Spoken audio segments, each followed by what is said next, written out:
ha venido Alejandro Loaiza a presentar su película. Muchos yo sé que estuvisteis ayer en la sesión. Ayer se hizo un preestreno, vuelven a hacer otro preestreno el sábado, me parece que es, el domingo, y a partir del viernes que viene, día de estrenos, pues estrena la película comercialmente. Entonces, bueno, yo sé que estáis muchos, espero que la disfrutaréis la película. Agradecer también, porque es un acto que ha organizado sobre todo Casa América, que está por aquí Ana, y la distribuidora que también está por el fondo, Silvi, Reverso Films, que se encarga un poco de la distribución.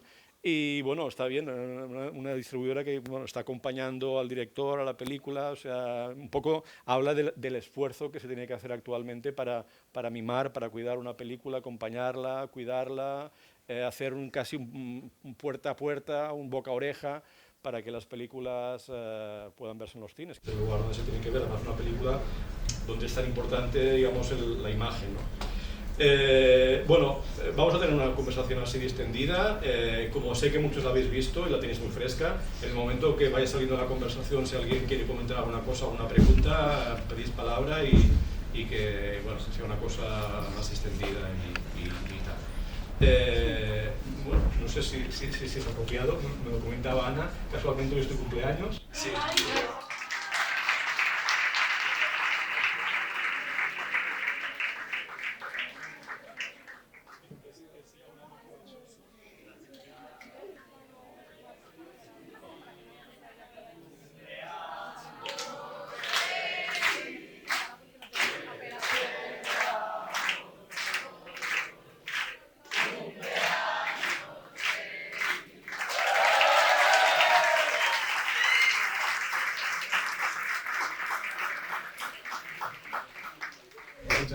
Muchas gracias, qué lindo. Es un compromiso, no sé si te has puesto rojo.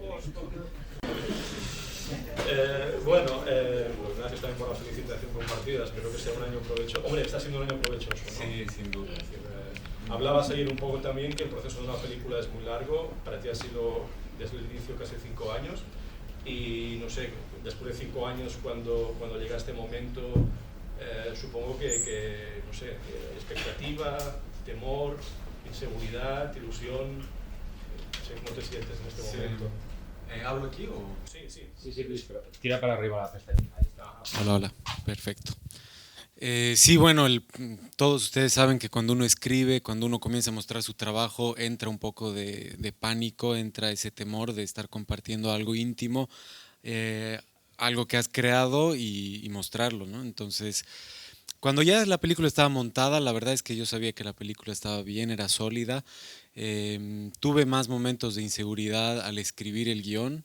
Era primera vez que escribía porque yo estudié publicidad, no estudié cine, y después de estudiar publicidad comencé como fotógrafo, hice mucha fotografía, después dirección de fotografía, todo autodidacta, todo leyendo mucho, viendo películas desde esa mirada, y después entré a la dirección y al guión, entonces fui aprendiendo en el camino, haciendo. Entonces tenía más inseguridades ahí, también cuando uno entra al rodaje, ahí entra uno con mucho vértigo, no sabes qué puede pasar, entonces, bueno, creo que ya la experiencia te va dando más calma, pero nunca va a dejar de ser vertiginoso ese momento, y es bueno, es lindo porque tienes esa adrenalina de comenzar a filmar y de todo lo que has planificado y pensado, finalmente tener el equipo para hacerlo, ¿no? Y para la distribución de la película ha sido un regalo tras otro. Desde el estreno en Sundance ha cambiado todo, toda la historia de la película ha cambiado. Hemos recibido muchísimas invitaciones de festivales.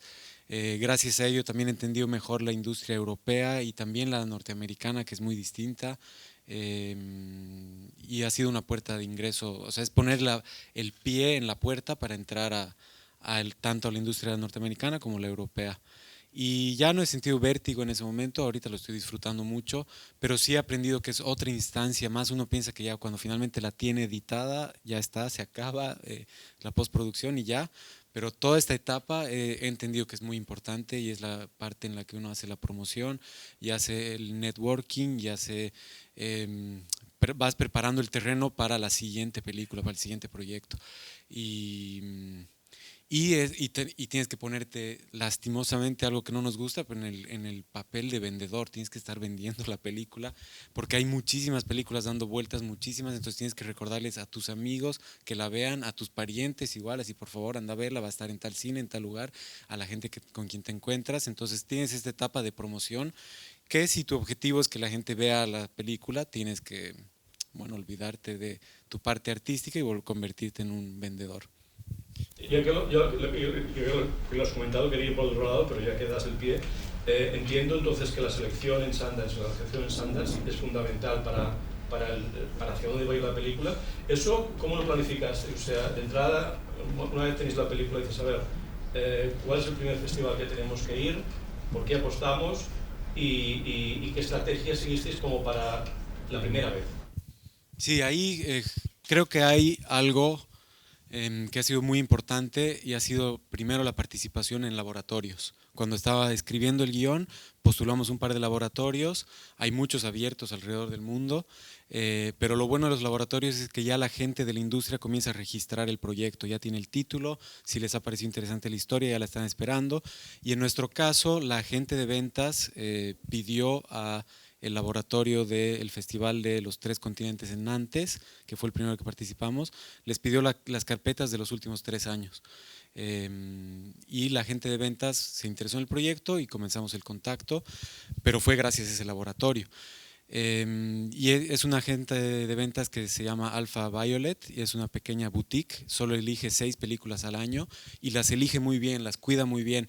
Y claro, son decisiones muy difíciles porque uno no sabe qué puede pasar con la película, es un azar, de alguna manera está la película y puede ser muy buena, pero puede quedar escondida, puede ser una joya escondida, puede no haber tenido una venta adecuada, entonces hay que tener suerte, pero también creo que hay que saber muy bien qué tipo de película tienes que tener un proceso de sinceramiento y decir, bueno, esta película es esto, mejor apunto a tal festival y a tal, porque si todos apuntamos a Cannes, no vamos a entrar todos en Cannes y no es tampoco lo mejor para una película. Cada película tiene su propio camino, su propio recorrido y lo mejor es uno mismo reconocerlo.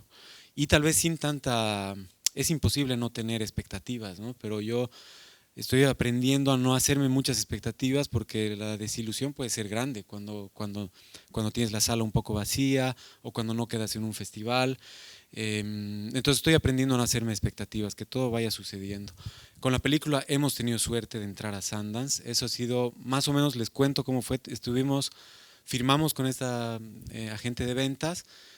Nosotros habíamos ya intentado postular a Berlín con la película no terminada y ese es un consejo que todos los festivales, todos los programadores te dicen, estamos acostumbrados a ver primeros cortes, estamos acostumbrados y no es cierto, no están acostumbrados, nadie está acostumbrado porque la película cambia mucho con el color, con el sonido, entonces habíamos postulado sin la gente de ventas a Berlín y directamente no tuvimos respuestas y que a lo mejor ni siquiera la vieron porque ese año creo que entraron 17,000 películas a Berlín.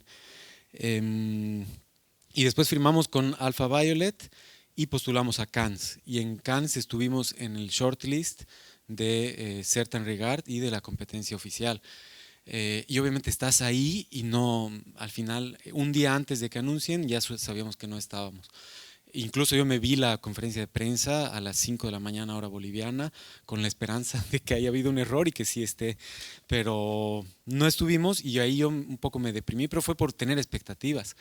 Y después cuando entramos en Sundance fue lo mejor que le pudo pasar a la película porque Sundance es el festival más importante de Estados Unidos, así que para los estadounidenses es el festival más importante del mundo y para su industria lo hacen, o sea, se siente el peso de la industria, la importancia del festival en la industria norteamericana. Apenas apenas hizo el anuncio oficial, recibimos montones de mails de otros festivales, de managers, de agentes, de empresas que se querían reunir. Y ahí también entendí los americanos tienen las general meetings, hicimos muchísimas de esas general meetings que suelen durar 45 minutos y cada uno tiene el pitch muy establecido y te cuentan, bueno, somos una empresa que hacemos esto y estamos abriéndonos hacia el mundo porque el cine va hacia ese camino y etcétera, etcétera, queremos producir en Latinoamérica, pero son encuentros generales y ahí lo importante es también ser riguroso, no lo soy, tengo que mejorar, pero ser riguroso en anotarte los nombres de las personas que conoces, porque después les vas a poder tocar las puertas. Y eso también he aprendido en los festivales. Soy yo una persona introvertida, pero he tenido que aprender a socializar más y quedarme hasta más tarde en las fiestas y estar ahí acercándome a gente, porque el networking es muy importante y se hace en las noches, para bien y para mal. Pero bueno, son estas personas que después te van conociendo y hacen que la película suene, y es nuevamente ahí que tienes que estar en rol de vendedor y decir, sí, es que la película está en tal lugar y vamos a estar aquí, vives en Barcelona, perfecto, vamos a estar ahí el 30, etcétera, ¿no? Entonces, esa es una parte igual que aprendí ahí en la promoción. Y Sundance definitivamente, como decía, abrió las puertas a todo y abrió las puertas a todos los festivales alrededor del mundo igual. Y a eso me voy con saber que no todo, obviamente Sundance es gigante, ¿no? Podría haber comenzado en otro festival y tal vez, claro, he tenido suerte de comenzar ahí, pero a lo que me voy es que yo tenía la ilusión de Cannes y después me di cuenta que era mejor Sundance. Y puede ser así para cualquier película, con cualquier otro festival, hay muchos alrededor del mundo, es saber aprovechar esas oportunidades. Retrocedo un poco.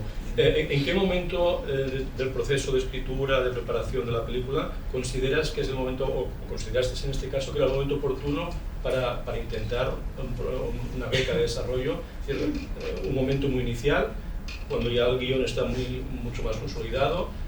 ¿Vale la pena anticipar mucho o vale la pena tenerlo más firme para optar a procesos de este tipo? ¿Tú estuviste en Nantes? ¿Estuviste en Toulouse también? En Toulouse estuve en el Work in Progress, ya con la película casi terminada. O sea que sí, has optado en diferentes fases del proceso. Sí, y eso también, claro, el Work in Progress en Toulouse fue igual un lugar fantástico. Los Work in Progress son un arma de doble filo, porque no deja de ser una exhibición pública de la película, no deja de ser una avant premiere o algo así. Y si no pega, como que quedas después relegado. Entonces ahí también conviene presentarla lo más lista posible la película. Y realmente sí te hace falta el dinero para acabarla. Si no, tal vez es mejor terminarla y recién postularla ya directamente a los festivales. A nosotros sí nos hacía falta algo de dinero para terminarla y fue muy útil lo de Toulouse. Ganamos ahí muchos premios y continuó a los festivales, a los países les gusta que haya una continuidad a lo largo de los años con las películas y con las carreras de los y las directoras, entonces a los franceses les encantó que comencemos en Nantes y que luego estemos en el Work in Progress de Toulouse, y a eso jugaron las agentes de venta pensando que íbamos a entrar a Cannes. Y ya habíamos firmado con un distribuidor francés que también está apostando a ello.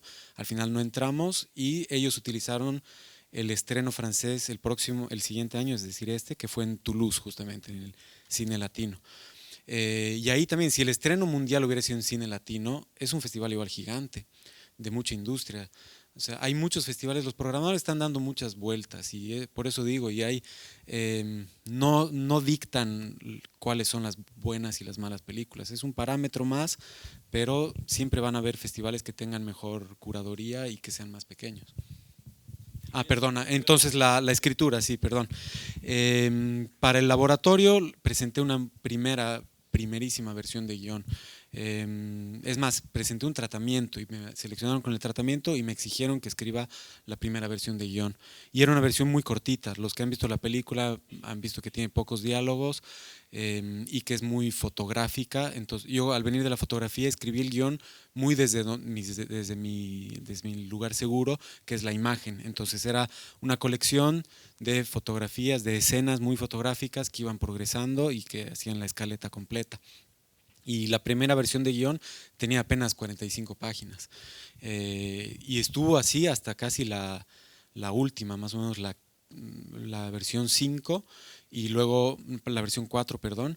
Y un fondo en Bolivia me exigió que tenga más de 75 páginas porque si no era considerado mediometraje. Y ahí fue que me puse mucho más detallista, me dio bronca al comienzo de que me exijan eso. Pensaba que podía filmar con ese guión, pero era un poco quizás soberbio de mi parte porque el guión no deja de ser una herramienta de trabajo para todo el equipo. Entonces ese guión estaba hecho muy para mí y yo lo entendía, yo sabía la historia que iba a contar, sabía la emoción de cada una de las escenas, sabía qué tenía que pasar, pero era escueto en las descripciones y así que me esforcé más para que sean más amplias y finalmente llegué a 75 páginas. Creo que un buen momento para postular, creo que es lo mismo que la película.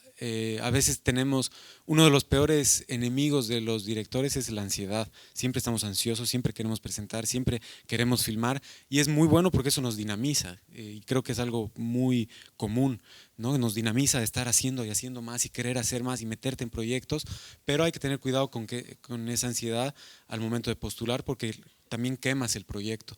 Entonces hay que tener con una versión que estés cómodo, que sientas perfecto, esta versión ya está muy bien y ahí se postula a las ayudas.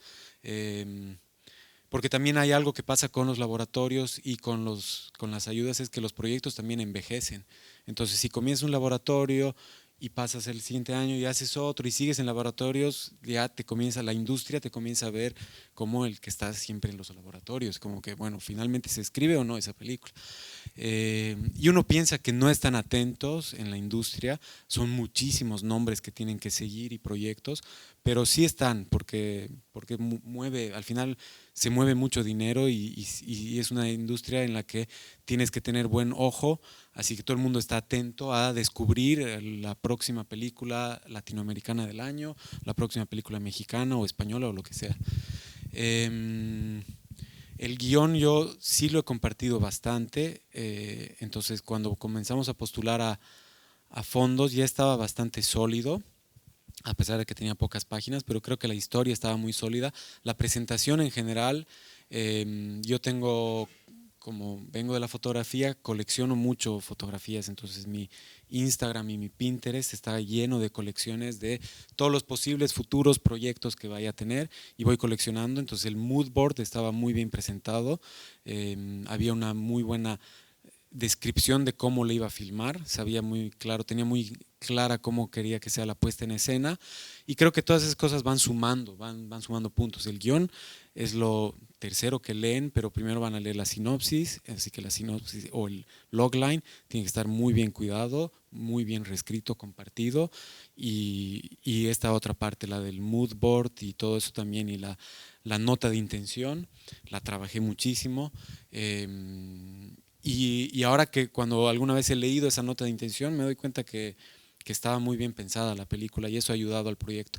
Tenía una debilidad que no había dirigido nada, o sea, había dirigido videoclips musicales nada más. Entonces todos los financiadores o posibles coproductores me decían muy lindo, muy bonito el proyecto, pero no tienes ningún corto, no sé cómo eres como director. Y ahí me costó un poco, pero después tuvimos suerte también con los fondos, hemos ganado un par, se ha financiado con dinero uruguayo y boliviano. ¿Y de los festivales que te proporcionaron?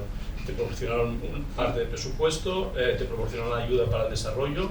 ¿Qué beneficio tuvo para tu proyecto? ¿El primero fue en Nantes? El primero fue en Nantes y tuve un segundo en Cuenca, Ecuador. Y eso también fue muy bueno, eso también se los recomiendo, que si pueden contratar o tener asesores de otro continente, porque te amplía la mirada. Pueden haber excelentes profesionales dentro de España y está muy bien tener un asesor español, pero tener uno mexicano o argentino o boliviano o lo que sea, te amplía la mirada y eso me pasó a mí. ¿Asesores? ¿Hablas en el sentido de gente que sepa manejarse en los mercados? No, perdón, asesor de guión, me refiero específicamente al guión. Sí. Y en los laboratorios no me dieron nada más que la beca para ir a los laboratorios. No había ninguna ayuda económica, pero sin duda el de Nantes nos abrió las puertas hacia Francia y después gracias a ese laboratorio es que llegamos a la gente de ventas. Ahora igual decidimos en algún momento dejar de postular a los laboratorios porque tampoco conviene tener muchas voces alrededor de tu guión. Sí pienso, hay algo que es clave, que pienso que nadie va a saber más que tú mismo de la historia que vas a contar. Esa es tu historia, nadie va a saber más. Pero es bueno tener algunas guías, más no demasiadas, ¿sí? Porque puedes perderte, puedes tener mucho mareo. Y hay que escuchar desde ese lugar del que nadie sabe más que tú. Entonces, escuchas, tomas lo bueno, dejas lo malo. Ahí creo que hay una pregunta. Cuando dices laboratorios, ¿a qué te refieres? Bueno, los laboratorios, no sé, son espacios que tienen muchos festivales en los que convocan proyectos en desarrollo y te dan, hay laboratorios de guión, de producción, hay unos que juntan ambos y te ayudan a desarrollar, te dan asesorías de guión, asesorías de producción. Es como una semana, un workshop intensivo de una semana. Y muchos festivales los tienen, entonces hay que estar atentos a cuáles postular y hay que buscar, hay que estar atentos a las fechas de cierre de todos los laboratorios, pero sí los recomiendo muchísimo. Hablabas también de este personaje o de esta institución que es la agente de ventas. ¿En qué momento lo introduces en tu proyecto y un poco cuál es la misión? Porque pensamos en la agente de ventas como la persona que cuando está la película se encarga de encontrar distribuidores, pero tú la estás anticipando y estás hablando de la agente de ventas en el momento que estás escribiendo el proyecto. Entonces, ¿en qué momento lo has introducido? Bueno, cada vez se embarcan antes los agentes de venta, entran en la escritura incluso. Y también los distribuidores lo están comenzando a hacer cada vez más. En nuestro caso, en la película, entraron cuando la película ya estaba montada y ya estaba con casi el 50% de la postproducción. Ellas lo que hicieron fue pedir las carpetas de los proyectos antiguos de Nantes y se contactaron con las que más les interesaba. Y la gente de ventas, depende del trato que llegues con ellas, pero en nuestro caso se hicieron cargo de los festivales y de las distribuidoras y de la estrategia de festivales, y ahí también está esa parte, la ansiedad nuevamente nos ataca, te invitan a un festival, aceptas y a lo mejor no es lo más conveniente para la película. Y ellas hicieron esta estrategia, entonces decidieron, por ejemplo, que el estreno europeo sea en el Festival de Göteborg, en Suecia. Yo no había escuchado de ese festival, pero es aparentemente muy grande en los países nórdicos y entrábamos en una competencia muy especial que era la competencia Ingmar Bergman, entonces tiene mucho prestigio y es para óperas primas. Y aparentemente mucha gente de industria va a ese festival. Entonces son cosas que uno no las sabe, las va aprendiendo, pero los agentes de venta sí las saben y van decidiendo lo mejor.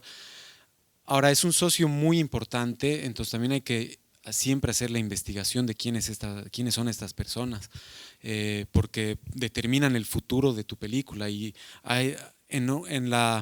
mi padre también es director de cine, así que yo aprendí mucho de él y aprendimos mucho de sus anteriores películas. Y con su anterior película tuvimos una agente de ventas alemana que resultó ser un desastre y la tuvo guardada la película, no postulaba, después no nos enviaba informes de las ventas y claro, se maneja ahí mucho dinero, entonces es conveniente tener a alguien de confianza, así que hay que investigar quiénes son, qué películas han manejado. Eso también es bueno, los americanos lo hacen muchísimo, esto de que relaciones tu película con 3 o 4 películas más en el desarrollo. Entonces dices, esta es una, digamos, Fargo, Meeting, así lo dicen, ¿no? Los gringos, Meeting, no sé, Dallas Buyers Club, y das la imagen de la película a través de otras películas. Y cuando ya la tienes finalizada, es también bueno decir, a ver, ¿qué películas se parecen? Para nosotros es fácil en el mercado latinoamericano porque haces comparaciones. Bueno, película paraguaya, pequeña, que haya tenido éxito, Las Herederas. Entonces ves qué han hecho Las Herederas, con quién han firmado. Ellos firmaron con Luxbox, que es otra agente de ventas francesa igual.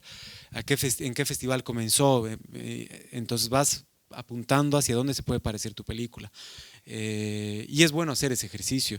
No es por compararse con los demás, no es por comparar tu película, pero es porque hay similitudes en la industria y la gente, para la industria es muy fácil tomar eso, agarrar una referencia y decir, perfecto, esta es la próxima Güeros, o esta es la próxima Alcarrás, no sé, y tienen esta cosa de relacionar fácilmente, pero a uno también le sirve. Déjame que cerremos un poco con este tema así de los procesos, ya que está también aquí la distribución en España. En caso práctico, ¿sí? ¿Cómo llegas a contactar, por ejemplo, o cómo ella llega a contactar contigo para decirle, me interesa distribuir la película en España? ¿En qué momento la ofreces tú, contactas tú con ella contacta contigo? ¿Es a través de la agente de ventas? ¿Cómo ha ido en este caso? Fue a través de la agente de ventas y claro, también ahí es importante los agentes de ventas conocer, yo me di cuenta la cantidad de contactos que tiene Virginie y conoce, Virginie se llama, perdón, es la agente de ventas. Y te das cuenta, bueno, conocen a los programadores de muchos festivales y conocen a distribuidores en muchos países con los que ya han trabajado. Entonces también te pueden decir, sabes, este distribuidor es muy bueno, por ejemplo, Latido Films, genial, es gigante, es fantástico, tiene poder de negociación, pero es una distribuidora igual gigantesca. Y a lo mejor tu película, una película boliviana pequeña, queda un poco en el olvido, queda abajo. Entonces, conviene ir con una distribuidora más pequeña como es Reverso Films, pero que que cuida más las películas, que elige mejor las películas y las cuida más, porque tienes menos películas, pero más cuidadas. Entonces, ahí también es importante. No siempre es bueno ir con el tiburón más grande. Y bueno, ahí es bueno eso, antes de firmar con el agente de ventas, porque le cedes los derechos, ¿no? Es un tema ahí le cedes un porcentaje y los derechos, y después ellos ceden los derechos a las distribuidoras y otro porcentaje.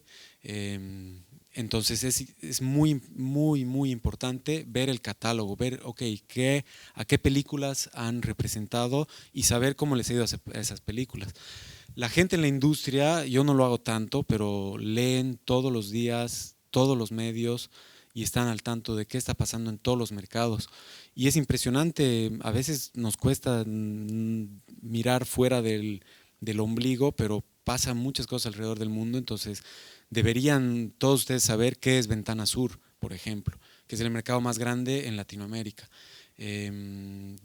Saber que el Festival de Transilvania es muy grande en industria. Eso yo lo conocí este año. Y es un festival que yo lo consideraba pequeño, pero es el festival después de Sundance que más prensa me ha dado en Estados Unidos.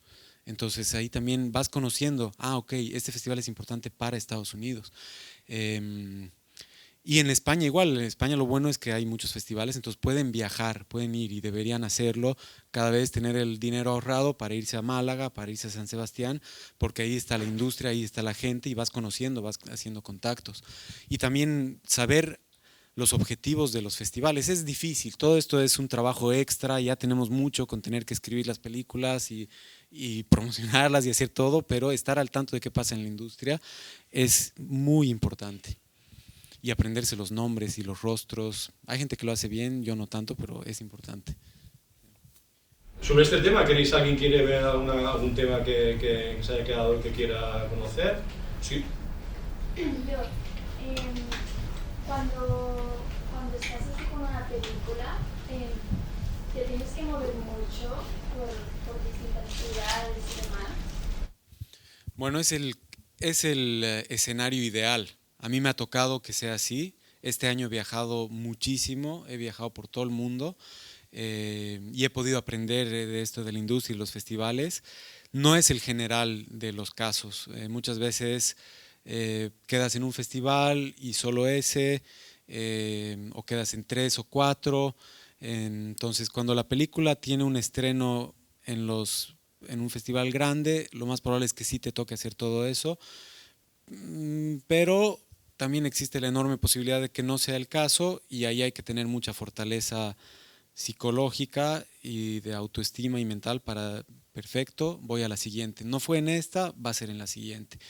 Yo eso aprendí mucho igual de mi padre, que es director, que ha tenido éxitos y fracasos, y de un amigo muy cercano, igual que hace películas fantásticas, pero por algún motivo todavía no despegan, no han tenido ese despegue, y en algún momento yo estoy seguro que van a redescubrir su obra, pero mientras tanto él tiene que estar ahí remándola, y no es el general de los casos. Por eso también es que hay que aprovechar. Yo hice tomé una decisión igual, que fue venirme a Europa a vivir para el año de festivales, porque sabía que así iba a ser más fácil para los festivales invitarme.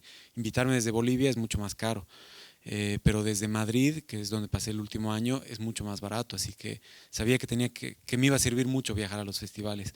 Así que también a veces conviene reservar un dinero de la producción para los viajes después, para ir y promocionarla, porque no te lo van a pagar todo, no te invitan siempre.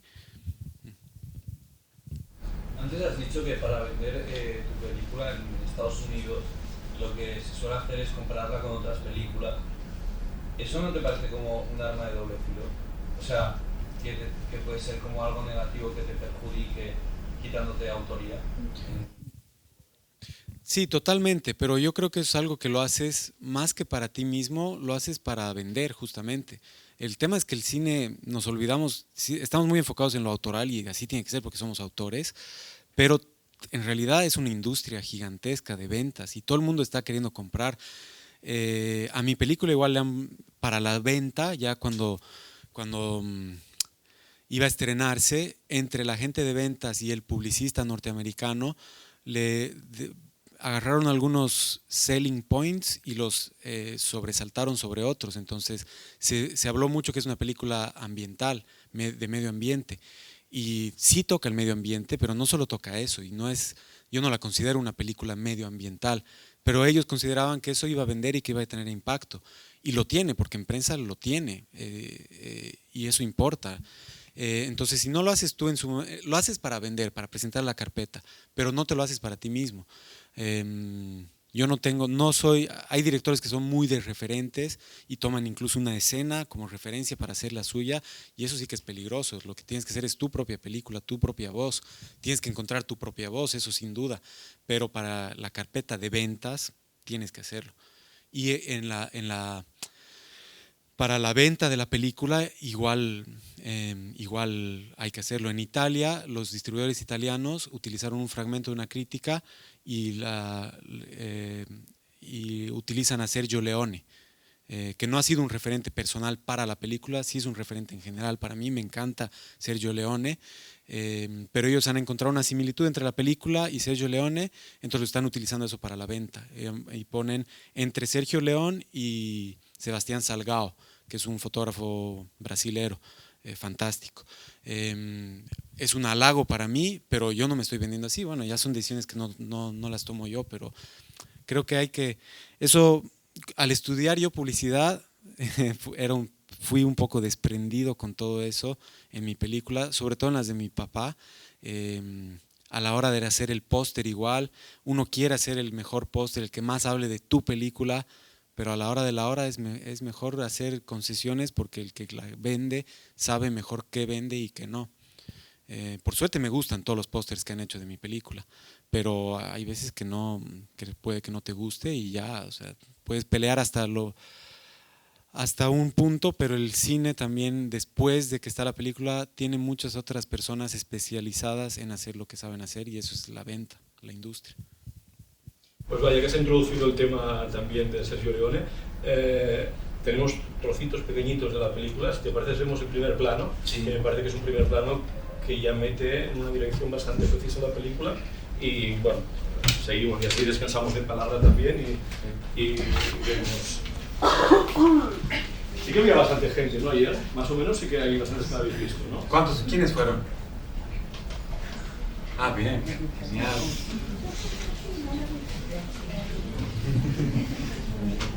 Gracias.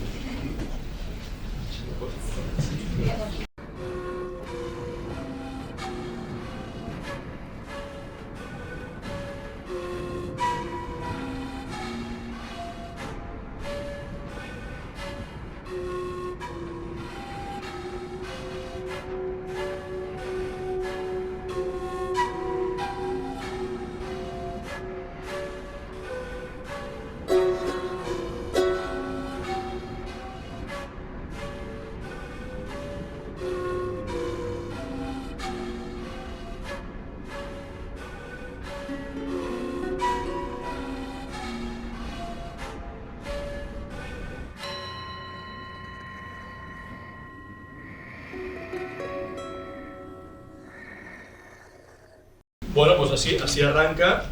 Y bueno, ya que he citado, sí, yo creo que también se entiende un poco también el enganche de los italianos hacia un autor propio. No sé, háblanos un poco también de tus referencias. Yo creo que en este plano hay muchas cosas que son importantes en la película. No sé si una de las referencias en general es la estética del western en general, o de Leone más en particular. Y luego la declaración casi de intenciones de que el paisaje, este entorno va a ser el tercero o el cuarto, va a ser el protagonista. Y no va a ser solamente un telón de fondo, sino que va a ser algo que tenga mucho peso, que igual también entronca un poco con la procedencia más fotográfica tuya.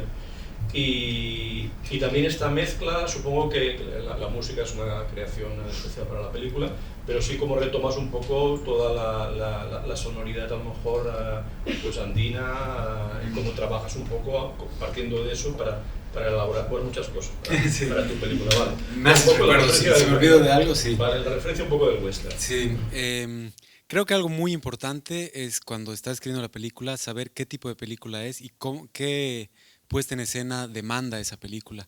Es mejor no decir, bueno, mi estilo es hacer plano secuencias, pero tal vez la película no lo demanda. Y en este caso, yo sentía que la película tenía que...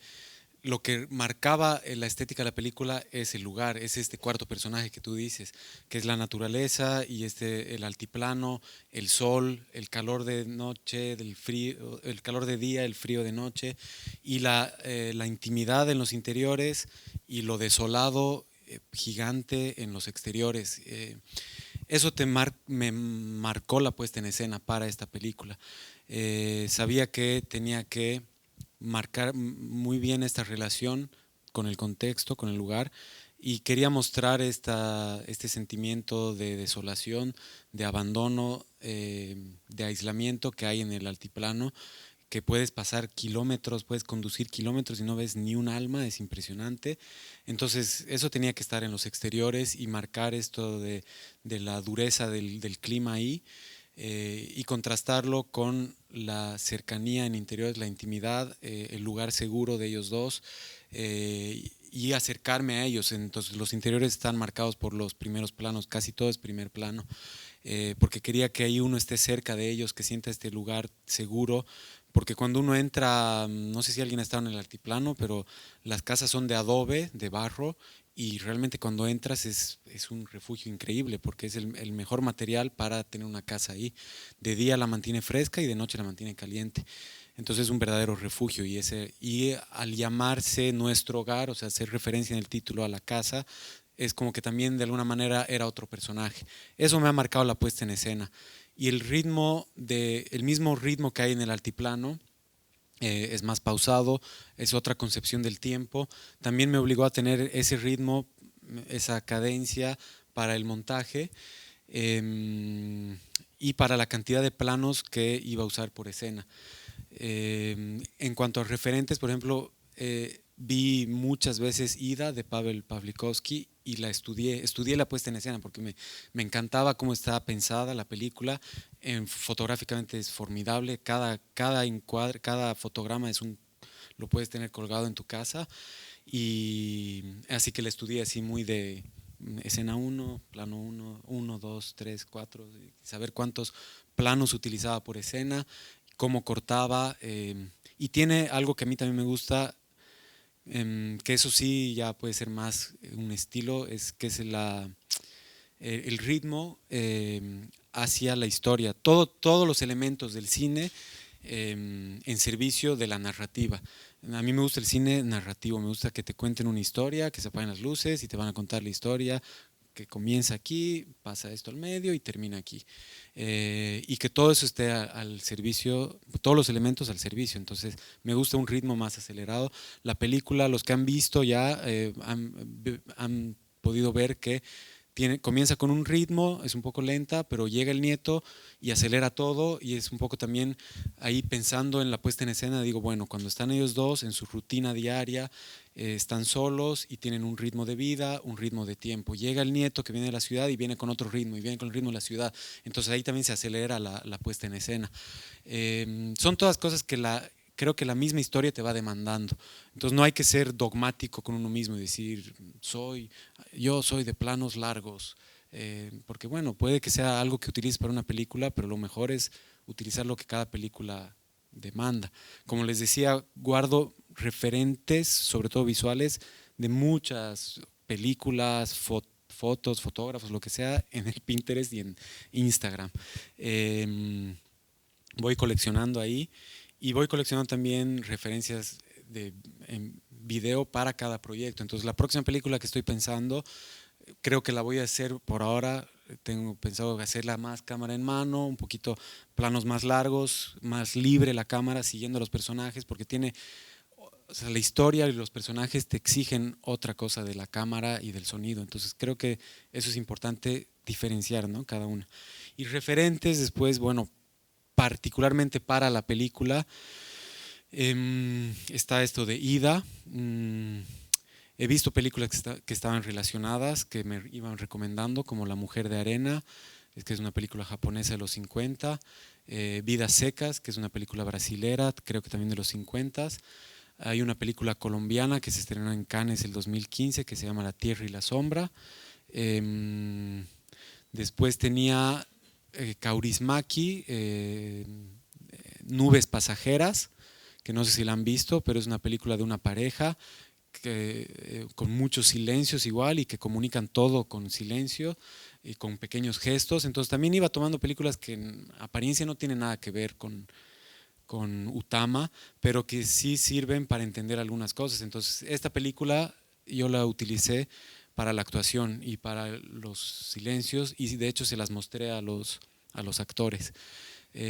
Otra que utilicé, que bueno, es una pena la controversia, porque ya no le tienes el mismo cariño ya no le tengo el mismo cariño que le tenía a la película, que es Last Tango, El Último Tango en París, que es una película formidable, pero tiene esa historia oscura detrás que te empaña un poco, pero en su momento sí también la volví a ver para entender esto de la dinámica, una dinámica de pareja más tóxica, diferente, pero también la utilicé. Luego los hermanos Coen, tal vez, son muy, en lo visual, en las películas, los westerns que han hecho. Y sí, Sergio Leone, pero sí. ¿No reconoces, o sea, porque es algo que, al menos en mi generación, por ejemplo, el western todavía llegaba mucho, o sea, lo veías los fines de semana en la televisión. No sé si el western desde los años 30 hasta ahora es algo que haya formado parte de tu imaginario y a lo mejor no de manera tan explícita, pero de manera más implícita se ha ido como filtrando en esa concepción del paisaje, en los planos en generales. Este plano me parece que es muy podía ser, no sé, casi el principio de una película de John Ford. Sí, bueno, creo que hay una relación entre mi película y los westerns que creo que tienen que ver. En los westerns es como la conquista de una tierra vasta y nueva, el lejano y salvaje oeste y la resistencia a ese lugar. Y en el caso de mi película es la resistencia a ese lugar, que es igual así lejano, que es también casualmente también en el oeste boliviano, desértico, y es la resistencia. Creo que ahí esa es la relación.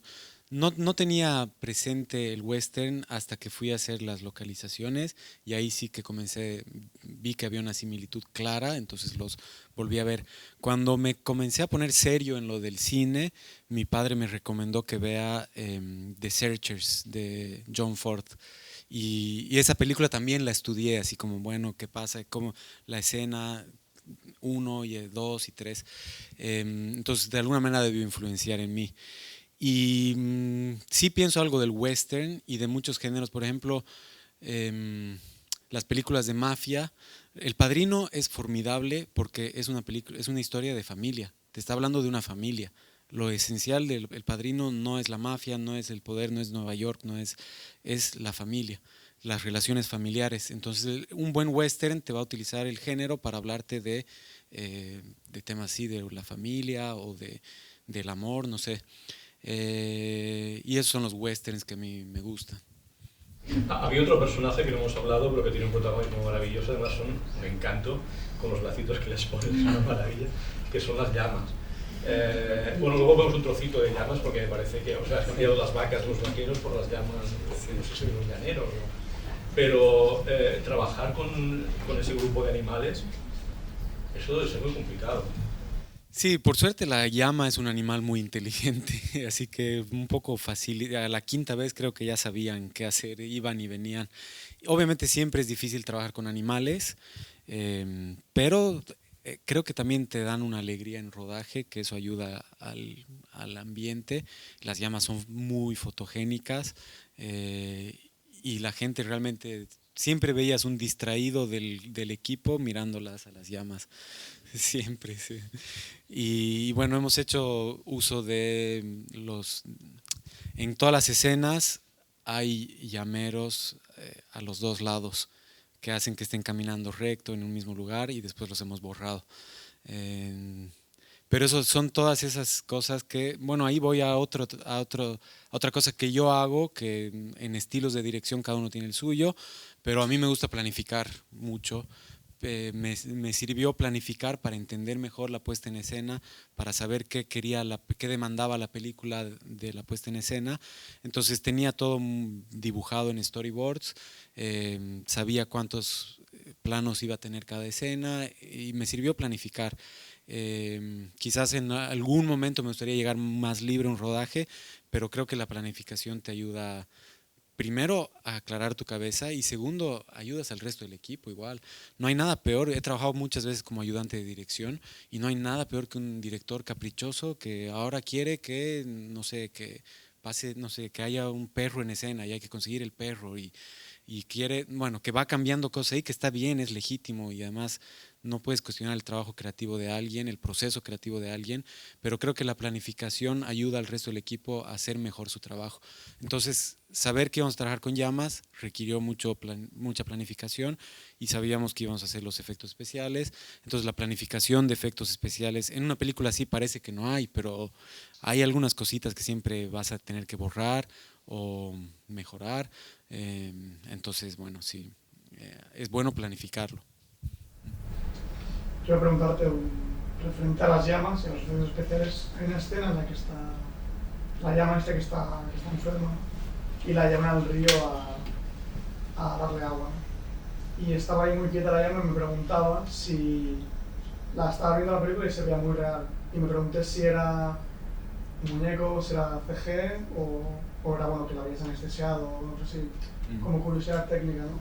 Y también luego está el cóndor, que entiendo que era en efectos de 3D, que está me parece que está muy logrado, y sobre todo pues, eso de la llama que... Sí. Bueno, ahí lo de la llama está sedada. Teníamos un experto en camélidos y veterinario ahí que le ponía la dosis y era un momento muy estresante porque mucha gente del equipo estaba muy preocupada, yo incluido, de no maltratar a los animales, ¿no? Entonces, pero era estresante también porque solo teníamos 15 minutos para filmar, así que hay 3 veces que dormimos a las llamas, en el sacrificio, esa vez, y cuando cae y luego la carga el nieto. Y eran planos únicos, teníamos que hacer, era un plano único porque después iba a despertar. Y de hecho fue muy gracioso porque se despertó, el plano funcionó muy bien y se despertó así rápidamente y el actor la volvió a querer tumbar. Sí, pero sí, bueno, fue así. Y el cóndor, también eso, ¿no? Vuelvo a lo de la planificación. Es uno de los mejores momentos actorales de él, porque además lo hace con la imaginación únicamente al encontrarse con el cóndor.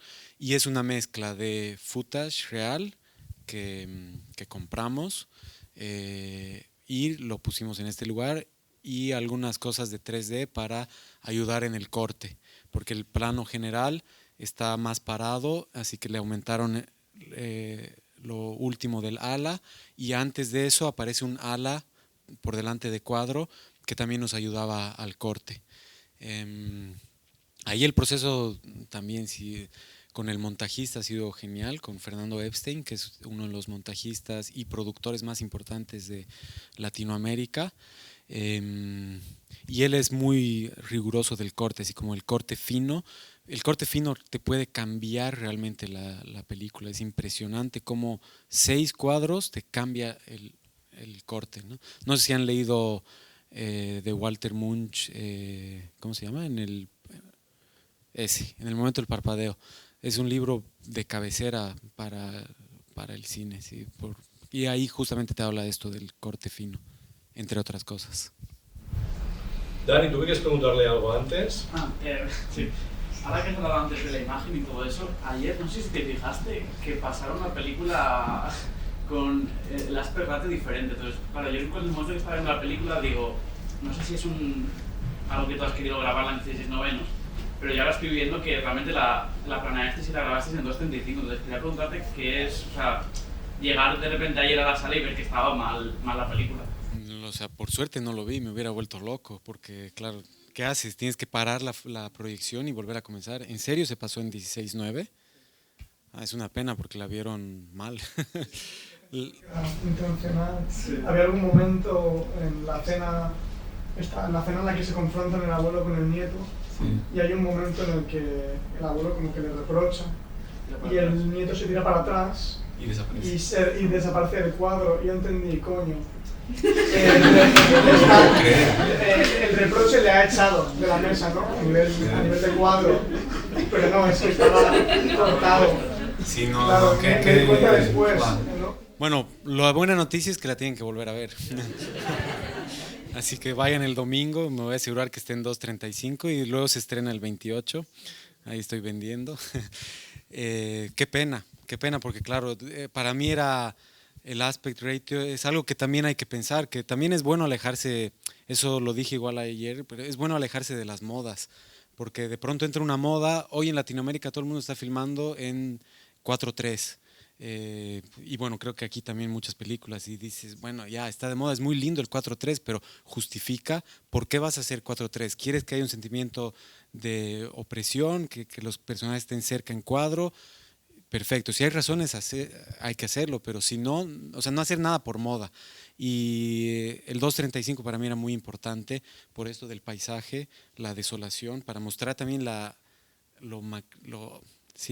impresionante del paisaje y también para poder tenerlos a ellos dos, especialmente nieto y abuelo, muy separados de cuadro. Y bueno, sí, habían ahí un par de razones.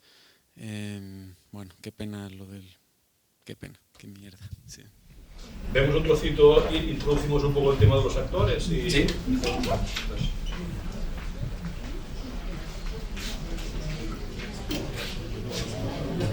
Yo me hubiera salido. A mí me pasa eso, que yo alguna vez, cuando todavía consumía piratería, todavía consumo, pero y estaba mal la copia, decía, no la veo, imposible. O en el avión que veo, si es que quiero una película y dice, esta película ha sido adaptada para tu pantalla, next. No puedo ver una obra concebida para otro formato alterada. En el cine, pues, es así. Pues los que no conozcáis, una escena donde aparecen los dos protagonistas, el matrimonio.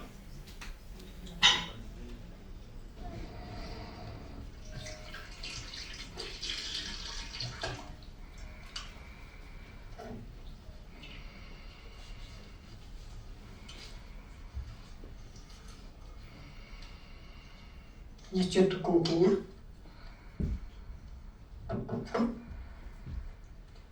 Ana çıkartasın ki. Mikonina. Ne piensas en qué? Yakiskan yamashinkas kachayla. Yamas monta.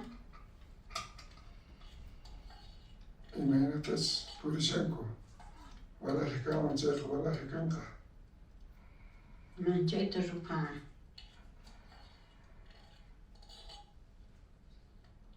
Ya para chamunka.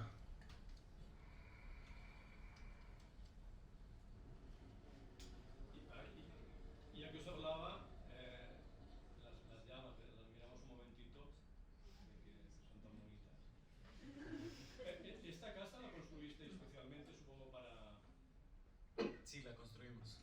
Y está... Bueno, sí,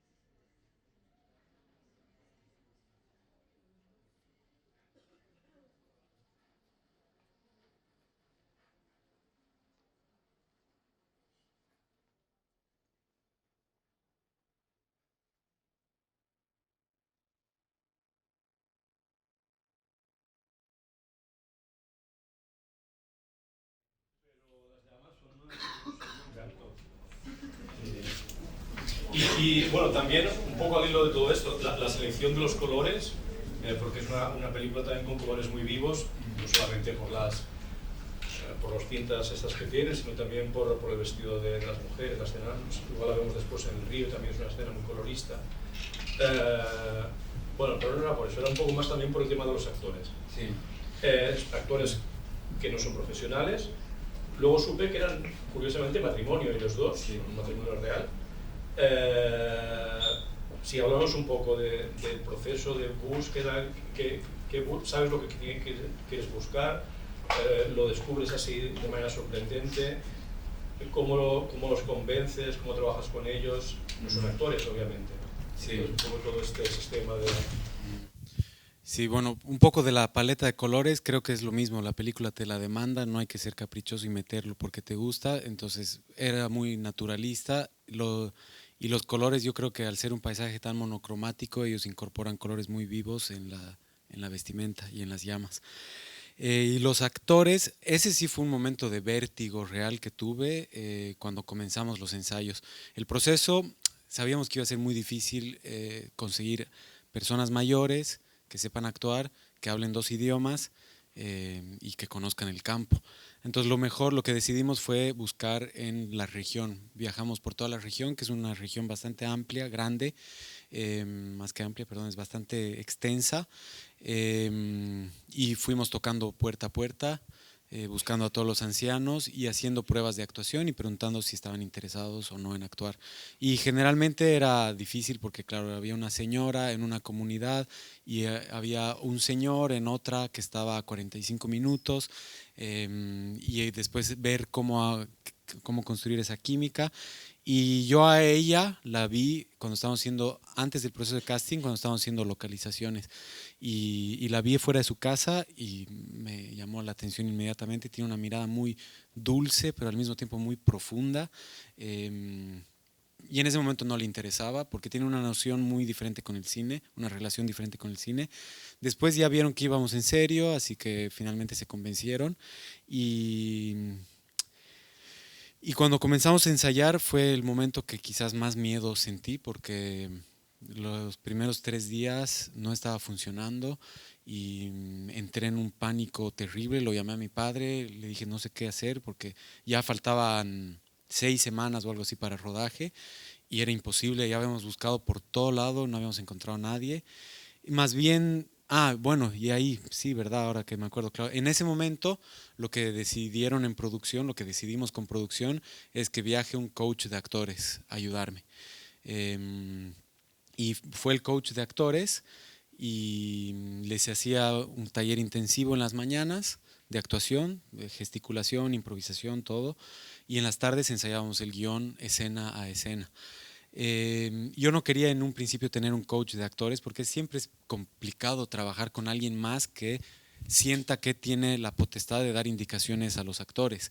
Es complejo eso, pero creo que si se establece bien desde el inicio, no lo van a hacer porque saben también cuál es su lugar, que están como coach de actores. Entonces yo fui muy claro, les dije, de indicaciones emocionales y actorales, solo yo, ayúdame con la parte de la actuación, ¿no? Y me sirvió mucho también tenerlo a él porque lo dirigía. Él hacía algunas de las escenas interpretando a Virginio o a Sisa o a Clever y yo lo dirigía. Entonces ellos entendieron cómo es que un director dirige actores. Y creo que fue muy importante igual todos los ensayos y también ser muy... A mí me gusta que el proceso, o sea, pienso que el actor es la persona más importante en rodaje. Este es un consejo que me ha dado mi padre, que es a quien más tienes que cuidar porque están expuestos, están ante las cámaras y están dándolo todo, poniendo una emotividad y de pronto es corte y no saben qué ha pasado. Entonces lo primero que yo hago es corto y antes de hablar con foto, con sonido, con lo que sea por lo que haya cortado, voy y hablo con ellos y les explico la razón. Entonces ahí ellos saben y están tranquilos, ¿no? Y para mí era importante que ellos sepan qué estábamos haciendo todo el tiempo. Al no haber estado nunca en un rodaje, ensayamos durante los ensayos, también yo les fui introduciendo la dinámica de ensayo. Ya las últimas semanas introducí gente del equipo en los ensayos para que ellos se vayan acostumbrando a esto del equipo grande, a toda la parafernalia de luces y cámara aquí y hacer el corre sonido, corre cámara, pasa esto, pasa lo otro. Bueno, entonces era importante para mí que ellos conozcan bien la historia, así que ensayamos incluso las escenas que hay caminata, que también es importante, a veces uno se olvida de la corporalidad, cuánto comunica una persona caminando o parándose, entonces hay que encontrar eso en todos los personajes. Si este personaje es así, entonces marca, digamos, si es una característica del personaje que marque distancia siempre, entonces bueno, que esté siempre con los brazos cruzados. Esas son cosas que marcan del lenguaje corporal. Y en eso me ayudó mucho también el coach de actores. Cuando comenzó el rodaje, se tuvo que ir el coach de actores, muy triste, él quería quedarse, incluso se ofreció para trabajar en el departamento de arte, pero para mí resultaba ya complejo tener a alguien más que pueda estar dando indicaciones. Ellos, claro, supongo que para alguien que no ha hecho nunca cine ni teatro, comentabas incluso ayer que ella, la primera vez que entró en un cine fue para verse a ella misma en la... O sea, que es gente realmente que tiene muy poca experiencia con la representación. ¿Cómo fuiste trabajando con ellos? ¿Les dabas un poco de margen para decir, bueno, esta es la escena, a ver cómo la veis, cómo lo diríais? ¿O tú les marcabas mucho, mira, el guión está escrito así, aprenderos del diálogo, luego lo vamos retocando o no lo retocamos? Como el tema, por ejemplo, de diálogos, ¿memorizaban, integraban, proponían? Bueno, ahí justamente hay algo que fue muy bueno que me diga que no el fondo en la primera aplicación, que me digan que no me descalificaron. Yo tenía una bronca porque sabía que era un buen proyecto y claro, en Bolivia no hay ayudas constantes, pero el obligarme a escribir, en ese momento, perdón, voy hilando, entonces, en ese momento tenía 45 páginas y mi intención era llegar al rodaje mucho más libre, poner la situación y encontrar naturalidad en los diálogos, que vayan saliendo ahí. Gracias a que me obligaron a escribir las 75 páginas, entonces dije, bueno, voy a escribir bien los diálogos. Tenía cosas escritas, pero eran ideas generales, algunos muy cerrados, otros muy abiertos. Y ya en esa versión de 75 páginas los cerré los diálogos. Y estaban muy bien, pero yo igual quería que ellos le den naturalidad de sus propias palabras, pero ellos, al ser pareja, eso fue algo muy bueno. Ensayaban en casa y se lo aprendieron a rajatabla, lo tenían así memorizado, pero como un himno. Y eso fue bueno, pero en algunos momentos ya me costaba más bien lo contrario, sacarles de la memoria, de lo que habían memorizado. Entonces sí fue, al final terminó siendo un guión, o sea, una película muy rigurosa al guión, en muchos aspectos. Igual en el montaje hemos quitado 3 escenas, ni siquiera escenas, y hemos cambiado una de lugar, nada más. Todo lo demás está así como el guión. Y ahí hay algo que aprendí, lo bueno de filmar. Yo aprendí, como les dije, aprendí filmando, aprendí haciendo. Y ahí algo que no le hacía caras a nada. Iba a filmar eventos, filmaba conciertos, hice spots comerciales, hice todo. Lo bueno es que vas aprendiendo y aprendiendo. Y una película te deja, no sé si han leído Esculpir en el tiempo de Tarkovsky. Eso es muy excelente libro igual, también de cabecera, porque ahí él va hablando de cómo cada una de sus películas le ha dado enseñanzas. Y algo que aprendí muchísimas cosas, pero me di cuenta, algo hablando de los diálogos y de los actores, habían un par de escenas que yo no les terminaba de poder explicar lo que quería, lo que pasaba en la escena, y ellos no la entendían. Y yo en alguna incluso me desesperé, no sabía, bueno, cómo filmarla, y seguimos al final hice ahí, replanteé la puesta en escena para tener más cortes, para poder en montaje salvar la actuación. Pero después montando me di cuenta, claro, es que estaba mal escrita la escena, no se entiende de qué va esa escena. Entonces ahí me di cuenta, bueno, si el actor no está entendiendo, es por eso, es porque está mal escrita la escena. Entonces ahí hay que volver a pensarla. Y en general, por eso también digo que los actores son las personas más importantes y a quienes más hay que cuidar, porque un mal guión castiga a los actores. sobre todo a los actores. No castiga a nadie más de la manera que hace con los actores. Y un actor va a ser pésimo con un diálogo mal escrito y con una escena mal escrita, con una emotividad muy alta en un momento en que no la necesita. Entonces ahí, bueno, eso me di cuenta. Y bueno, hablando de esto de emotividad, les puedo dar un consejo igual que me transmitió mi padre, que me parece muy útil, y es, ya cuando estamos cerca del rodaje, es poner estas hojas que tienen el cuadriculado más pequeñito, de 1 milímetro, y les pasé el guión a todos los miembros del equipo y ellos tenían que ir poniendo por picos, del 1 al 10, la emotividad y la intensidad dramática de las escenas. Entonces cada uno lo va haciendo a lo que ellos consideran. Y al final tenía visualmente la película así con picos. Entonces tú sabes que hay escenas que son de transición y que no van a tener, pero hay otras que tú pensabas que eran un 10, claro, les hacía calificar del 1 al 10, ¿no? En la intensidad emotiva. Piensas que va a ser un 10 y en realidad todo tu equipo lo ha visto como un 7. Si todo tu equipo lo ha visto como un 7, el público quizás la ve como un 6 o un 5. Entonces tenerla así visualmente me ha servido mucho para esto del equilibrio en lo dramático, y ahí entras al rodaje y dices, bueno, esta escena en guión no está tan dramática, lo tengo que hacer en la puesta en escena, o la tengo que reescribir. Entonces bueno, ese es un pequeño consejito. No sé, dejadme que haga una última pregunta y a ver si os animáis también un poco vosotros. No sé si en algún momento de este largo proceso tuviste la intención de llevarlo más hacia el documental que hacia la ficción, o sea, hacia en tanto que la película, el lugar, el paisaje, ellos que son gente de allá, que la cuestión, vamos a decir, más antropológica, no gráfica, es muy importante, y la cuestión de que ellos se expresen muy de verdad. Sí. Bueno, vamos a intentar no construir demasiado, vamos a llevarlo más un poco a algo más observacional y dejar que ellos nos dirijan un poco más la película. ¿No tuviste en ningún momento esa tentación? Tal vez en las primeras versiones de guión, pero en realidad hay muchas críticas y gente que la ha relacionado con documental, pero yo pienso que eso es por la dureza de la realidad y porque es una realidad que no conocemos, que es muy, muy lejana y muy pocas veces vista. Pero la película es 100% ficción y a mí me gusta más la ficción que el documental.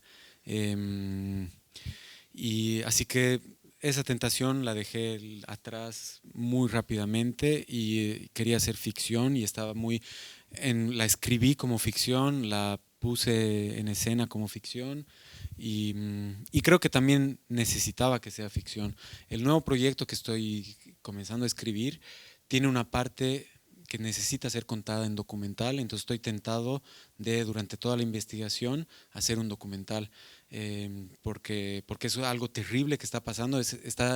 Un pequeño adelanto, está como ambientada en la Amazonía boliviana, que nadie sabe que Bolivia tiene Amazonía y sin embargo es 2/3 de nuestro territorio, y que se está incendiando. Y todo el mundo habla de Bolsonaro y de Brasil, pero nadie sabe que la Amazonía boliviana está desapareciendo.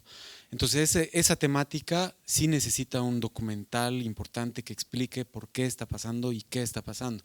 Y al mismo tiempo voy a escribir la ficción. Pero igual que en Utama, es el contexto, es el lugar donde transcurren, pero no es parte tan importante de la trama.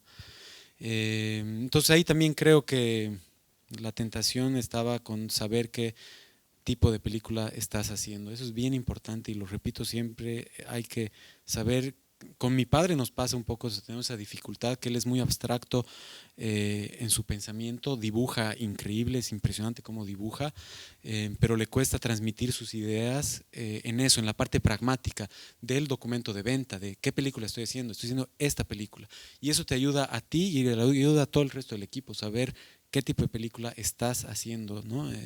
Entonces ahí sabía rápidamente que iba a ser una ficción, que iba a tener este ritmo particular de montaje, que la puesta en escena iba por este lugar, que fotográficamente tenía que ser imponente, que tenía que tener la intimidad, no sé, algunas cosas ahí que van saliendo. ¿Preguntas? ¿Alguien quiere comentar alguna cosa? Habla, Dani. Yo tengo una pregunta más cara al inicio del proyecto. O sea, en el momento en que tú tienes claro que quieres hacer una película, quieres hacerla sobre esto en concreto y dices, tengo más o menos la idea, la sinopsis de que lo quiero hacer, ¿a quién es la primera persona que acudes para como iniciar un poco el proyecto ya hace años? Bueno, y ahí yo tengo la enorme suerte de trabajar con mi hermano, que es un excelente productor y que tiene siempre en la parte creativa, siempre tiene algo interesante que aportar. Entonces, con la primera persona, yo de hecho le compartí a él 4 películas, potenciales películas, en forma de sinopsis. Que eso hago mucho, tengo así mi libreta y anoto la del enfermo de VIH, por ejemplo, tengo una comedia con ese tema. Y, y que le diagnostican mal, bueno, es un poquito oscura, comedia negra. Y tiene, si ya se las cuento un poco, le diagnostican, le mandan un diagnóstico de un homónimo suyo y él tiene que contarle a todas sus exparejas, a toda su familia que tiene VIH y en realidad no, y comienza a vivir, se adquiere deudas, bueno, está muy, solo es una sinopsis. Entonces tenía esta sinopsis para mi hermano y él eligió cuál tenía más potencial. Entonces, ¿con quién compartirlo? El dúo director-productor es la tendencia hoy y es muy importante. Yo pienso que lo mejor es conseguirse un productor de confianza, que con quien compartas visión del cine y que pueda ser crítico contigo y que no sea tan soñador, porque lo que tenemos los directores es que estamos siempre soñando y que la película esto y la película lo otro, y los productores son el cable a tierra. Entonces él me ha frenado muchas veces de algunas cosas. Por ejemplo, era partidario de que escriba más, de que no vaya a filmar con 45 páginas, cosas así. Entonces es buscarse este dúo, porque además es muy duro desarrollar una película. Estás solo, eres tú contra tu cabeza y contra la presión y contra la frustración y las inseguridades. Entonces tener a alguien que te esté respaldando es importante. Igual vas a ser tú el que empuja, porque el productor tiene otros proyectos y tiene otras prioridades. El que empuja, no puedes esperar que nadie empuje por ti. Pero sí, bueno, como te decía, tengo esta suerte de mi hermano y mi padre, y tengo un par de amigos igual a quienes les comento las historias, las potenciales historias. Por ejemplo, esta del VIH me gusta, pero no creo que la vaya a hacer nunca, la verdad. A mi hermano no le gusta, le parece, sí, pero está bueno compartirlas. Creo que además al compartir hay una cosa importante que siempre te va a decir alguien, pero sabes, hay una película coreana de los 60 que habla de eso, ¿por qué no la ves? Y la ves y bueno, evidentemente habla de esas cosas y vas nutriendo el guión. Si lo haces muy solo y guardándotelo, es muy poco probable que encuentres todas las referencias que hay en el mundo, todas las relaciones. A mí me han sugerido libros, películas, de todo para escribir.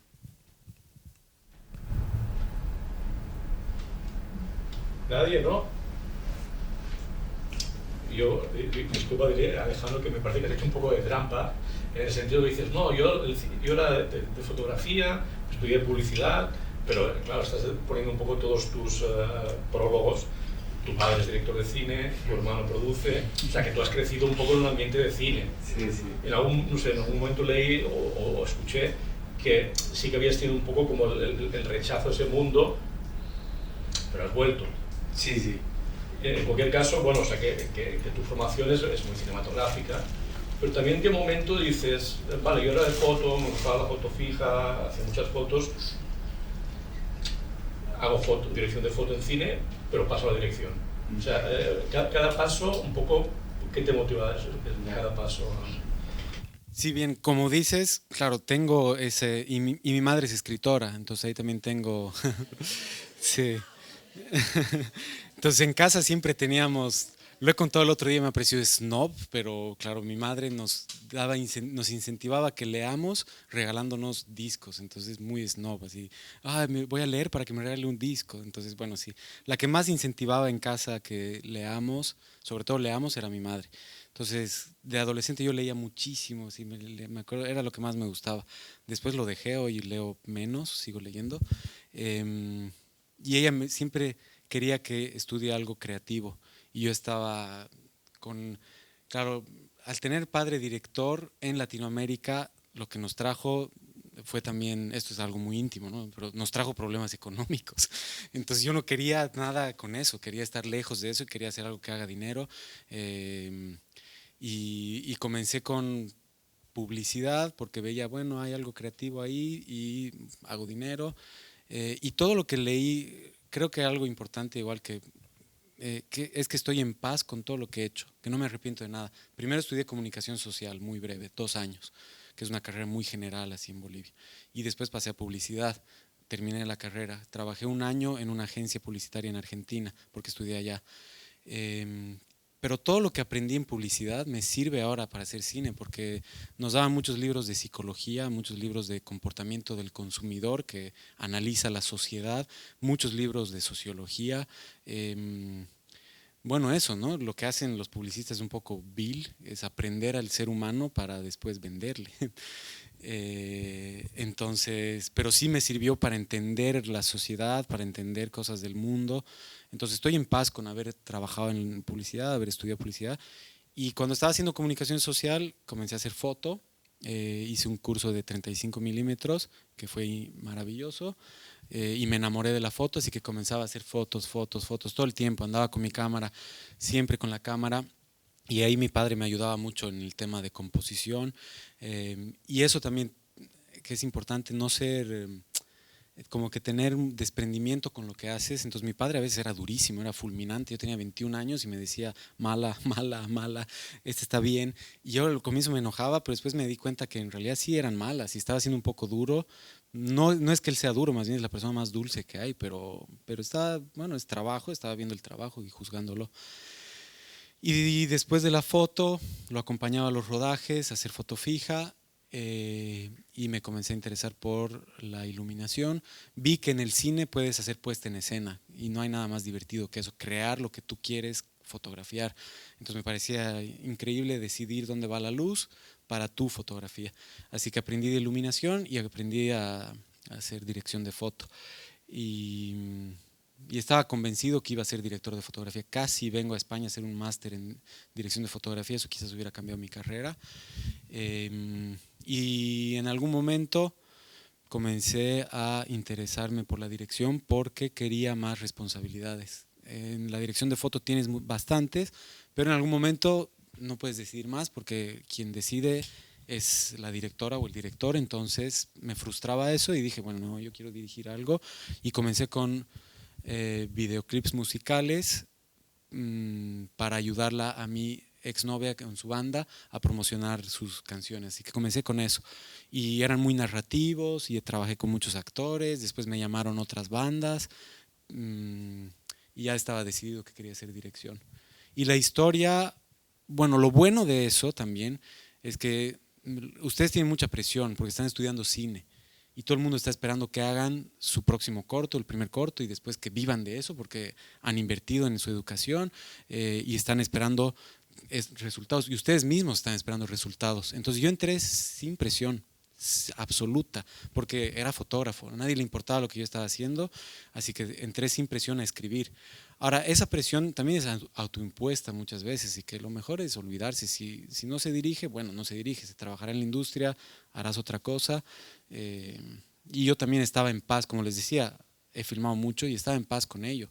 Hacía videos, perdón la palabra, pero videos de mierda para clientes de mierda pero estaba con la cámara y podía componer y podía, no sé. Así que creo que se ha dado de una manera progresiva y natural y me ha llevado a aprender mucho de los otros sectores del rodaje, de la dirección. También me he encontrado con directores que no tienen idea de lo que hace el departamento de arte. O sea, sí saben lo que necesitan del departamento de arte, pero no saben cuánto esas personas están trabajando, qué significa cargar una maldita puerta de un lugar a otro. Entonces, al haber sido ayudante de dirección y al haber estado moviéndome, aprendí de eso y haces que el ambiente laboral sea más relajado, distendido, porque tratas bien a las personas y te aseguras, bueno, eso, respetas lo que hacen todos los demás. Y al haber pasado por fotografía, haber sido ayudante de dirección y haber estado en foto fija es muy divertido. Foto fija y making of es lo máximo, porque no tienes responsabilidad alguna y puedes estar en el cotilleo y puedes estar en las escenas importantes y puedes, no sé, estar cerca de los actores.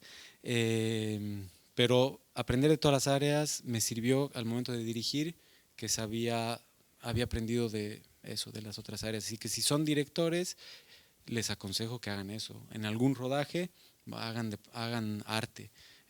Pídanle a un amigo hacer el montaje de su corto, el primer corte por lo menos, o monten videoclips. Yo también montaba los videoclips, montaba cosas, porque todo eso te va enseñando del oficio. El cine es un oficio al final de cuentas.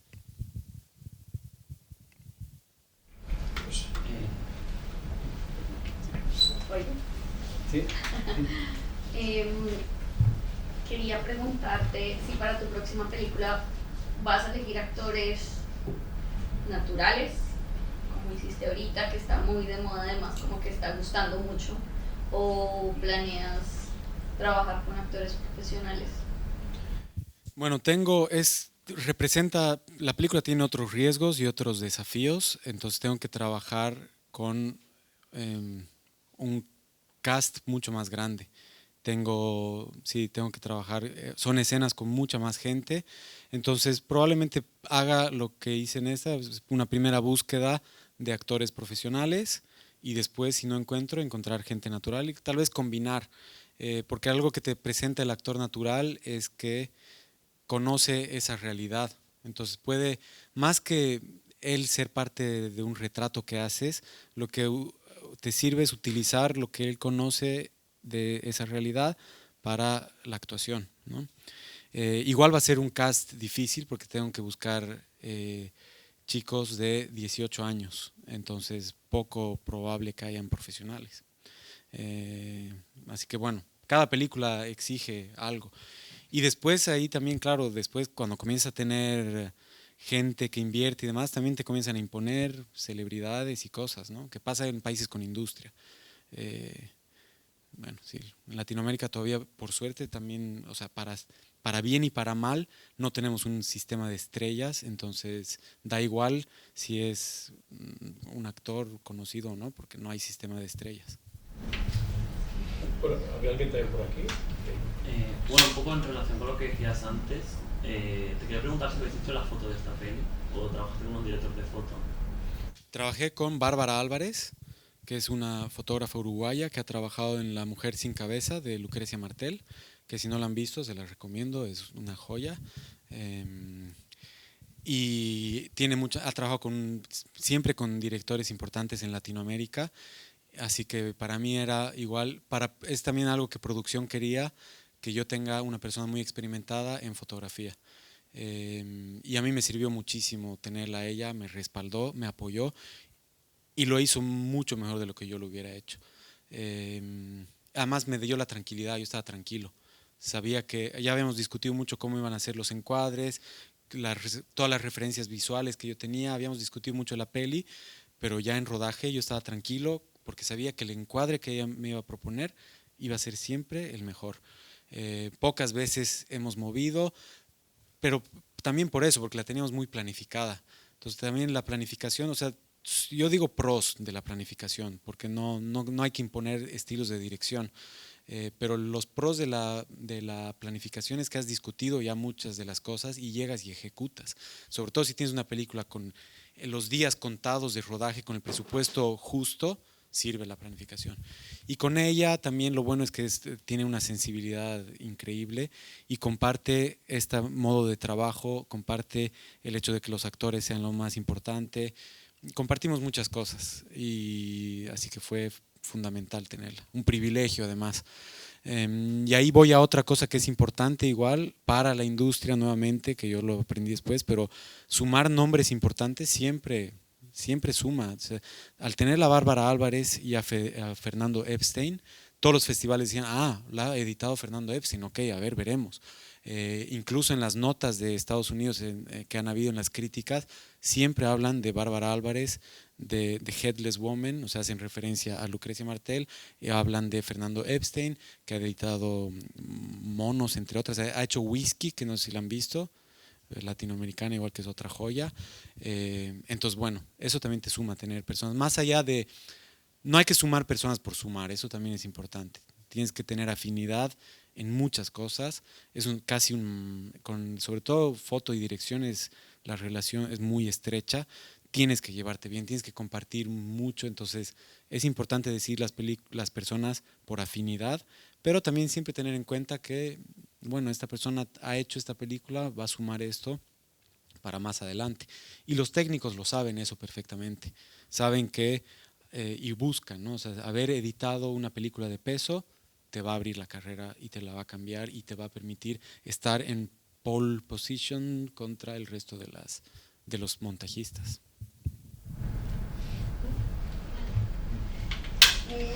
Antes, bueno, toda la conversación te escuchaba hablar bastante de producción, que toman algunas decisiones, como la peli o la distribución o lo que sea. Y te quería preguntar por el estreno, porque ayer todo el público boliviano, y yo soy peruana, así que me uno al idioma, que estaban como súper felices y todo del que la peli. Quería saber si también has podido hacer el preestreno así en Bolivia y presentarla allá como lo digo, porque nosotros lo hemos visto antes de que sea comercialmente, ¿sabes? Si pudiste hacerlo allá o si por producción y porque tú vives en Europa has tenido solo como los preestrenos aquí.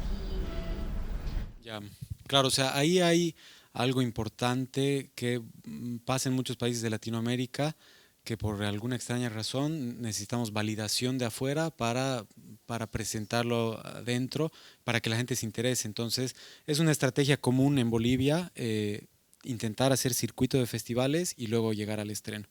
Entonces el estreno en Bolivia, el estreno mundial fue en Sundance en enero y en Bolivia recién se pudo ver en septiembre. Para mí obviamente me pesaba, ¿no? Pero el resultado ha sido genial porque después hemos tenido muchos festivales, muchos premios, entonces la gente estaba esperando muchísimo la película, ha ido haciendo ruido y ruido, hemos tenido prensa durante 9 meses, entonces la gente estaba esperando la película, ha ido muchísima gente y el preestreno, la premier, digamos, boliviana fue hermosa porque la hicimos en la comunidad. Fuimos a la comunidad, presentaron ahí, hicieron un evento muy lindo, pusimos una pantalla grande, un sonido igual muy bien y habían como 500 personas. Es una comunidad chiquitita de 60 familias. La mayoría de esas familias y personas viven fuera, viven en ciudades o en Calama, está cerca de la frontera con Chile. Entonces vinieron todas esas personas de las ciudades y vinieron de otras comunidades y que fue hermoso el preestreno. Y después en La Paz, que es mi ciudad natal, también fue lindo porque está toda la gente que uno más quiere, toda tu familia, el crew, amigos, entonces ha sido también lindo. Pero sí hay esta cosa que en algún momento es difícil, tienes que desprenderte porque ya producción decide, la distribución, los distribuidores deciden, entonces hay algunas cosas que ya quizás no te gusten mucho, pero están decidiendo porque saben que es lo mejor. Hay que tener ese desprendimiento y también porque para no cargarse de trabajo, porque ya has hecho la dirección, ya escribiste la película, todo, dejar y que hagan los demás el trabajo. Es difícil porque no quieres que se digan cosas de tu película que no son, que se la venda de una manera que no quisieras, pero bueno, hay gente experta, así que es mejor desprenderse. Quería hacer una pregunta acerca de la inspiración y de dónde sacas las historias o inspiración para crear una película, porque ahora en guión estamos trabajando con nuestros impulsos, con de dónde sacamos la inspiración y para algunos es personajes, para otros es otras películas o la vida real o poemas o música. Entonces me preguntaba de dónde salió esta película, de dónde salió esta historia, con qué empezaste. Ya, claro. A veces es difícil reconocer bien de dónde vienen las ideas, ¿no? Hay gente que realmente es buena, dice, tiene un personaje, entonces la película la hace con el personaje. A mí me cuesta más eso del personaje. Creo que sí, ese es un consejo que me dio mi primer profe de foto y fue mira muchas fotos, ve fotografías y saca muchas fotografías, saca y ve. Entonces, claro, al ver películas te va a inspirar porque las piensas. Entonces dices, ves una película noruega que tiene, no sé, algún tema ahí con, bueno, no importa, una película noruega y le vas a encontrar relaciones a tu sociedad y creo que puede servir de inspiración. Así que algo que hago es ver todas las películas que pueda. Eso es lo primero. Y después creo que lo que me lleva a las historias es pensar sobre mi país, pensar sobre Bolivia. Pienso mucho en el país porque me frustra tener políticos tan espantosos y me frustra que sea un país tan rico, tan hermoso y que sea pobre. Como que es increíble, esas injusticias del país, del mundo entero, tal vez es lo que me lleva a preguntarme cosas, ¿no? Entonces creo que una época leía muchísimo el periódico y leía los artículos y las columnas de editorial, porque ahí también encuentras pensamientos y encuentras cosas que están pasando. Después me alejé un poco del periódico porque me estaba intoxicando la realidad política, pero creo que sí es importante leer el periódico. O sea, creo que ahí también hay muchísimas historias y sobre todo hay esto de reflexionar y pensar qué te mueve, reconocer qué te mueve. Hay gente también que utiliza su experiencia personal, no sé, pero creo que creo que sobre todo es estar con los oídos parados y atentos y tener el bloc de notas, ¿no?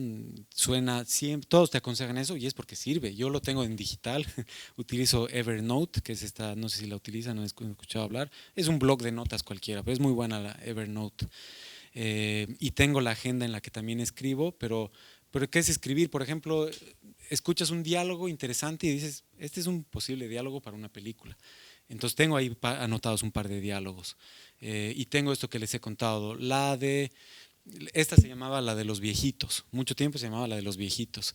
Y tengo ahí y vas anotando pequeñas, no sé, impulsos, cositas que te han inspirado.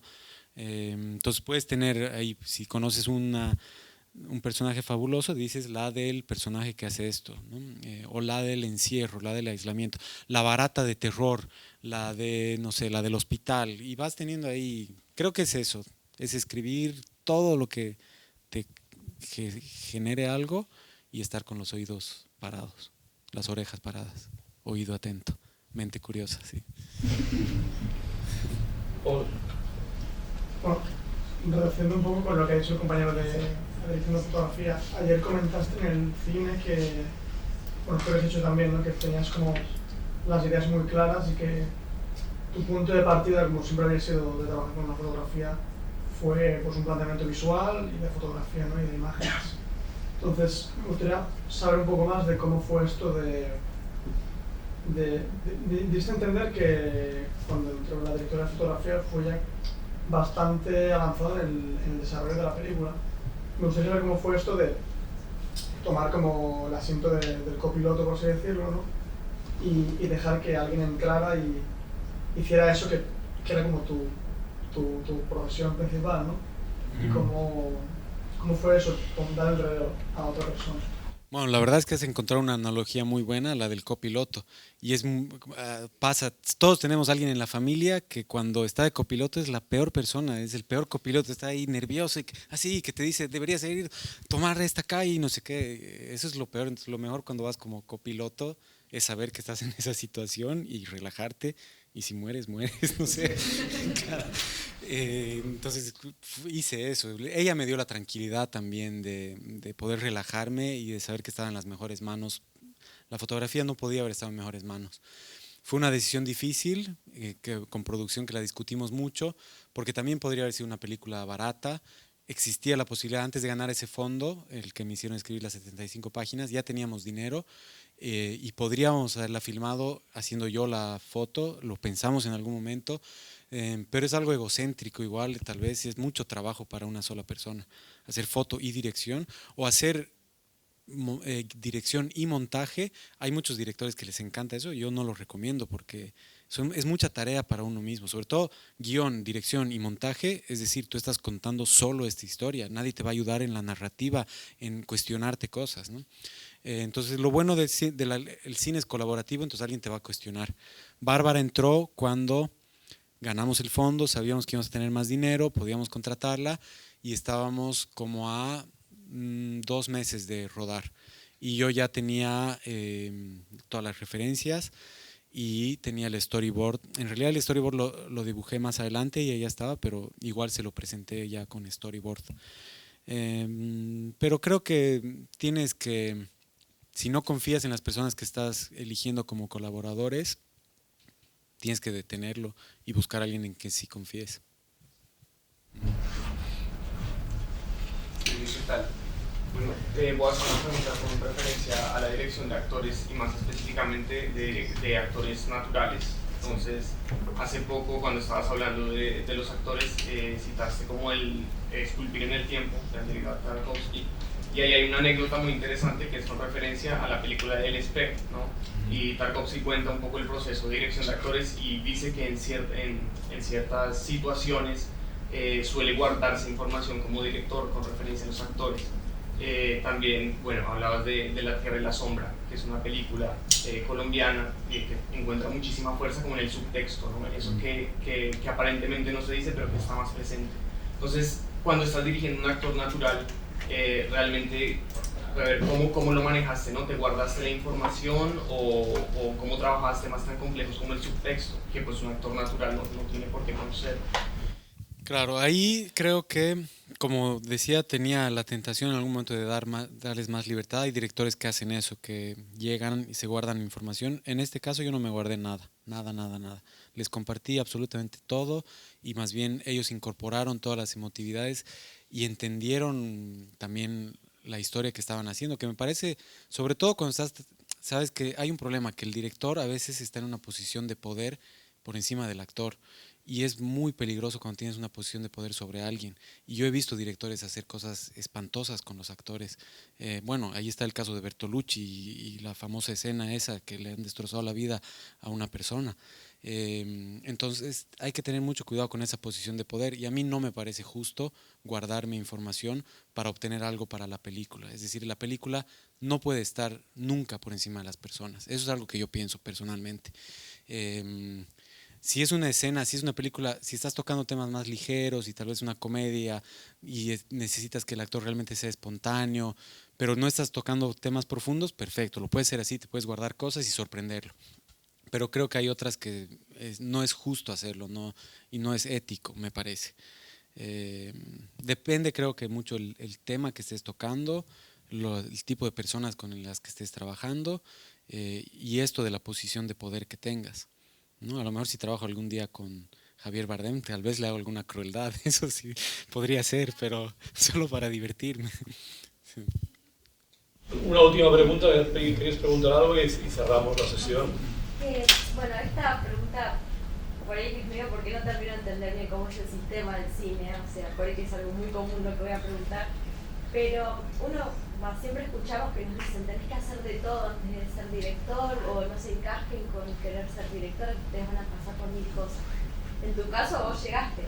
Entonces, ¿cómo es ese a la inversa, ¿no? O sea, vos ya fuiste director. ¿Te motivaría a ser un DF, por ejemplo, el día de mañana? O sea, ¿lo harías como con esa misma motivación que pudiste tener cuando tu mensaje es completamente más potente, o sea, tanto en el guión como en la imagen, que tuviste ese poder? ¿Verdaderamente te motivaría o...? Bueno, ya. Sí, absolutamente. Va a ser un sueño frustrado. He hecho cortos, he hecho muchos productos como director de foto, pero nunca un largometraje. El próximo año vamos a filmar una película de mi padre y sería muy tentador. Podría yo decir quiero hacer la foto y no me van a decir que no. Pero creo que va a ser difícil que haga la foto porque también a un director es difícil también trabajar con alguien que sabes que también dirige, te pone presión, no creo que sea sano. y sobre todo en la foto que de alguna manera puedes incidir mucho en la puesta en escena.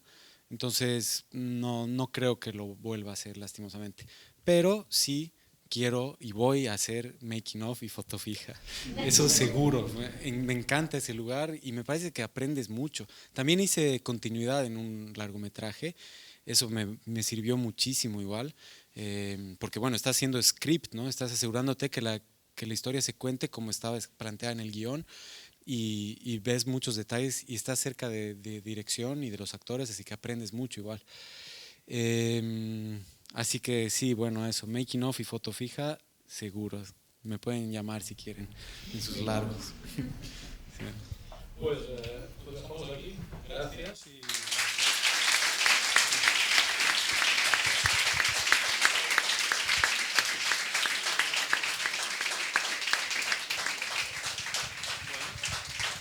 Muchas gracias, gracias.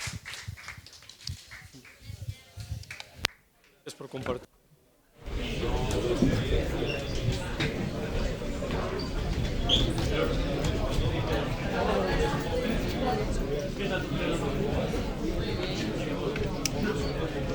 ¿No, mañana?